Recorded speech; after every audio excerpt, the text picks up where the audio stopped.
పశ్చిమ గోదావరి జిల్లా మొగల్తూరు మండలం పేరుపాలెం బీచ్లో అంతర్జాతీయ తీర ప్రాంత పరిశుభ్రత దినోత్సవాన్ని పురస్కరించుకుని జిల్లా యంత్రాంగం బీచ్ క్లీనింగ్ క్యాంపెయిన్ను నిర్వహించారు.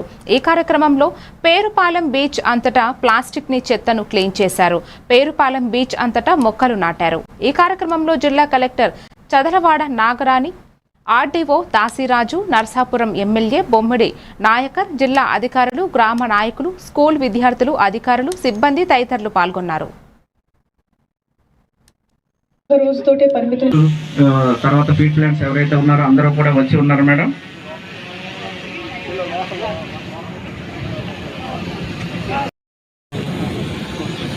తర్వాత జిల్లా పరిషత్ హై స్కూల్స్ నుంచి పర్యావరణ బీచెస్ మనం క్లీనింగ్ చేసుకుంటున్నాము. అయితే ఈ క్లీనింగ్ అనేది ఈ ఒక్క రోజుతోటే పరిమితం చేసుకోకుండా ప్రతిరోజు మన బీచెస్, మన చుట్టుపక్కల ప్రదేశాలు క్లీన్గా ఉంచుకోవడానికి, పరిశుభ్రంగా ఉంచుకోవడానికి ప్రతి ఒక్కరూ కృషి చేస్తారని కోరుతున్నాను. ఆ లిఖిత చిన్న పాప అమ్మాయి ఎంతో చక్కగా చెప్పింది.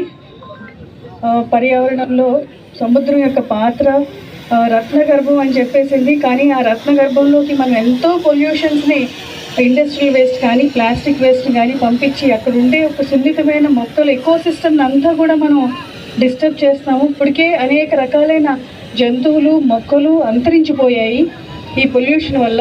ఇది కనీసం ఇప్పటికన్నా కూడా మనం కంట్రోల్ చేసి మన వంతు సహకారంగా బీచెస్లో ఈ ప్లాస్టిక్ ఇవి డంప్ చేయకుండా మంచి పర్యావరణానికి అందరూ చేయి కలిపి ముందుకు సాగుతామని చెప్పేసి కోరుకుంటున్నాను. ఈ కార్యక్రమాన్ని చక్కగా ఆర్గనైజ్ చేసిన డిపార్ట్మెంటల్ ఆఫీసర్స్, ఆర్డీఓ గారు, జిఎస్డబ్ల్యూఎస్ గారు, ఎన్విరాన్మెంట్ ఇంజనీర్ గారు, అందరూ గ్రౌండ్ లెవెల్ జిఎస్డబ్ల్యూఎస్ స్టాఫ్ ఇక్కడైతే ఎవరు ఉన్నారో ఆల్ గ్రౌండ్ లెవెల్ స్టాఫ్